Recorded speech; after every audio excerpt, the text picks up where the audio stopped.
Hello, welcome back to Project Ink's art tutorials.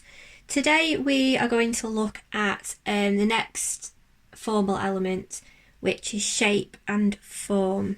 It's this one here.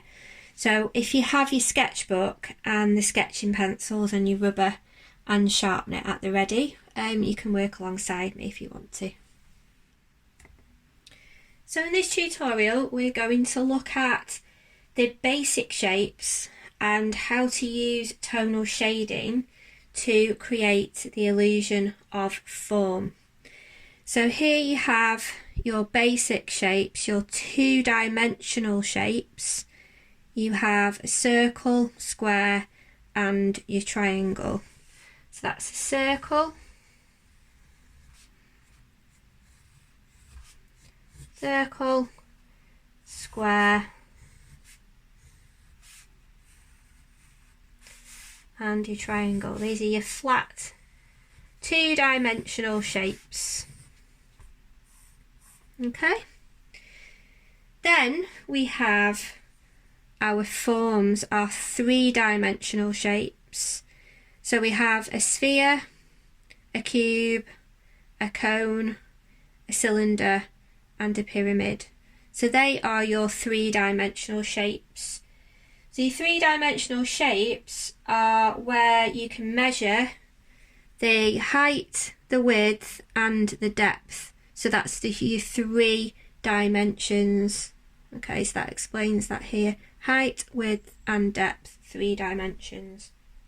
So what we're aiming to do is to make these shapes, these simple shapes, pop out, actually make an illusion to make them look like they're coming out of the paper. And the way that we do that is by adding shade and tone. So you've already, in the previous tutorials, explored use of mark making and shading techniques. So you already know how to do that. So now it's just about applying them to these 3D forms to make them look three-dimensional. So let's start off with drawing a cube shape. So the cube is a series of squares that make up the three-dimensional shape. So the lines will always run parallel to each other.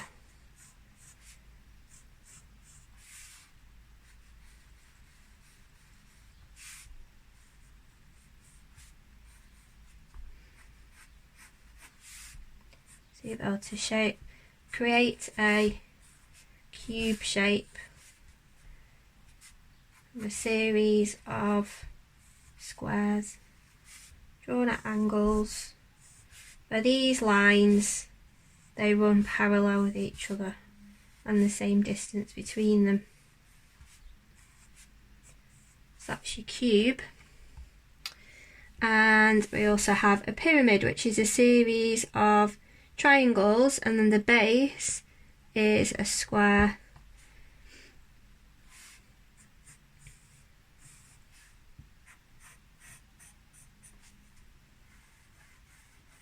So we're really taking into consideration something here called perspective. So you have a pyramid shape. So when we do the more spherical, the round shapes, we have to consider something that we call ellipses. So this shape here and here and also here is what we call an ellipse. So if I start off with the cone, it's that base. It's not a full flat circle as you would imagine a 2D shape to be. This is an ellipse which is slightly at an angle, and to create the illusion of something being three-dimensional, we draw that ellipse shape. And of course you can use that as a guide, then you can use your rubber just to get rid of that, and then it'll look more like a cone. So it's got a curved base and then like a triangle top. There we go. Oops. Okay, and then we have a cylinder. So in a similar way to how you did the cone, with the ellipse, you have an ellipse on the base and also on the top as well.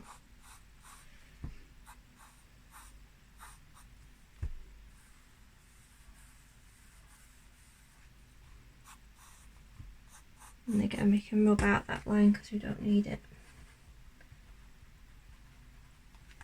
Okay, so that's the basic cylinder shape. So now what we need to do, if we're wanting to show the tone and we want to show the shadows and the range of light and dark, we need to decide, before we start shading, we need to decide which point the light is coming from. So for starting my shading, I'm just going to get a 2B pencil, and I'm going to think about where the light's coming from. So if I'm looking at this sheet here, the worksheet, the light coming from this angle here, because this is the lightest part of the cube.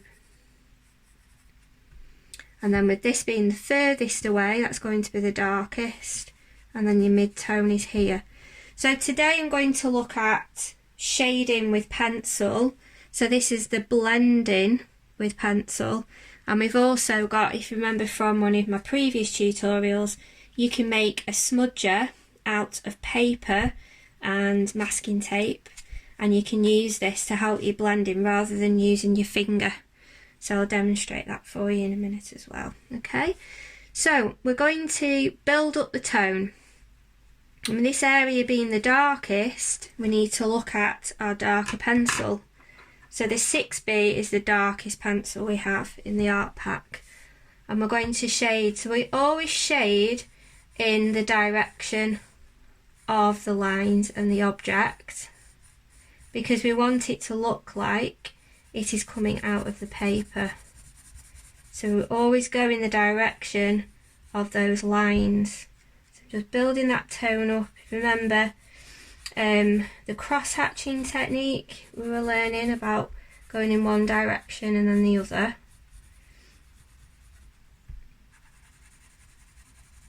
So gradually build that tone up, putting a little bit more pressure on, and you will see that gradually darken. See, I'm not going really gung-ho and putting loads of pressure on and making a dent in the paper. I'm building it up gradually with layers of pencil. So there you have your dark tone. Now for the next bit, for this top bit, we want to get a lighter pencil, so going down a bit in the tone. So I'll get my 4B, and the same again in the direction of those lines, and you'll start to see how that illusion appears of it coming out of the paper because you're following that same direction.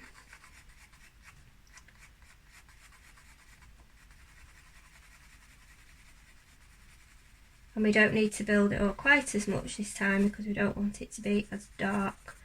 And we've got the 4B pencil, which is a lighter lead as well in the pencil. Okay, so if you do want to use your smudger, this is for blending, so you can get rid of that kind of grainy effect you sometimes get. Again, going in the same direction.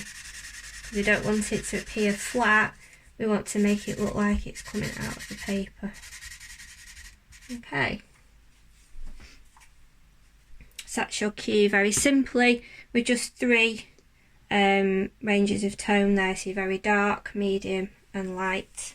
Okay, so it will be the same then with the pyramid. So if we say, just like on here, and the light's coming from here, this part here is very dark.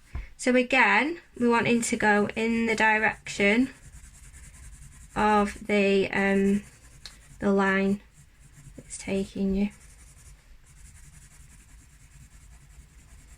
And it's a darker tone, this one.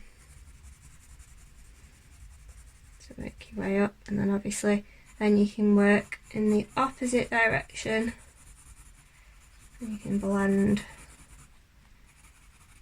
being a slightly different shape, to be careful to stick to the shape that you're working with and just building it up gradually. So that's your softer 6B pencil.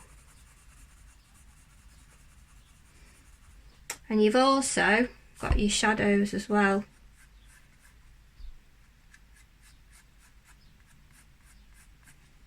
I got back to my 4B because I don't want it to be quite as dark. Again, working in that direction, because this will imagine that the pyramid will be sat on a flat surface and the line's coming away, and that's the shadow, which would eventually fade. Okay, so that's your two more angular shapes, and then we can look at your more two rounded shapes. So we're drawing in quite a strong angular direction here, whereas here we've got a cone and a cylinder, which is a rounded shape. So our lines and our tone need to follow that shape and that line for it to appear the illusion of that 3D form. Okay, so again, you've got your light coming from here, and then you start to sketch and shade in where the shadow is, where the darkest area is, and curving your pencil lines as you go around, and that will then create the illusion of the curved bottom, the shape of the cone. And to it back into that as well. You want to create the darker tone and perhaps show that graduation a bit more.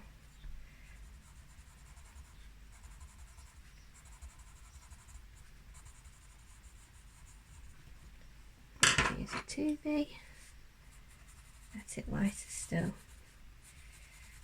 following that curve.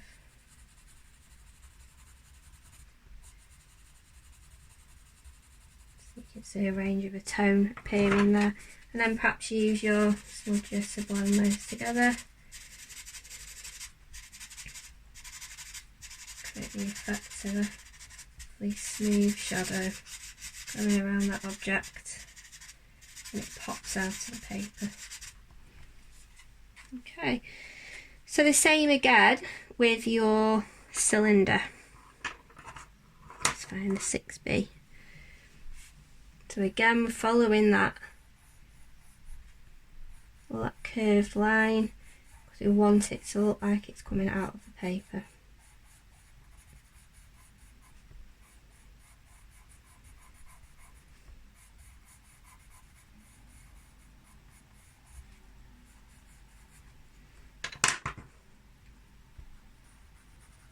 Start with a lighter pencil, and obviously we can blend this just as we did then with the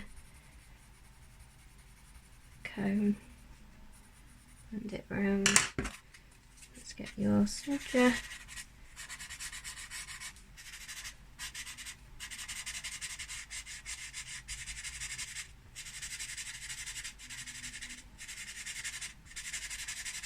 I love using these. It's so much better using the paper smudger than using your fingers, because your fingers often have got dirt and grease on them. So just rolling up a piece of paper and securing it in a cone shape with some masking tape is fantastic. We can also look here on the top of the cylinder, which would be flat. Just following that shape round. So you can go back, redefine the shape, build up more tone if you want to make it darker, or even use your eraser if you want to make a few lighter areas. So there you have the very basics of using a flat 2D shape, making it into a 3D form using tonal shading and blending, which will be here. So you can go away now and try out the stippling technique, maybe the scribbling technique that we've looked at as well, cross hatching and hatching, and see how you can actually use those different ways of mark making to make a form look 3D and make it pop out of the paper. Okay, so I hope you found that useful. I have got these worksheets to send out via Project Sync Tutors, so I could get that organised for you. And next time we are going to look at artist examples, and we're going to explore more complex forms and with a focus on still life and drawing. Okay, so I'll see you next time. Thank you.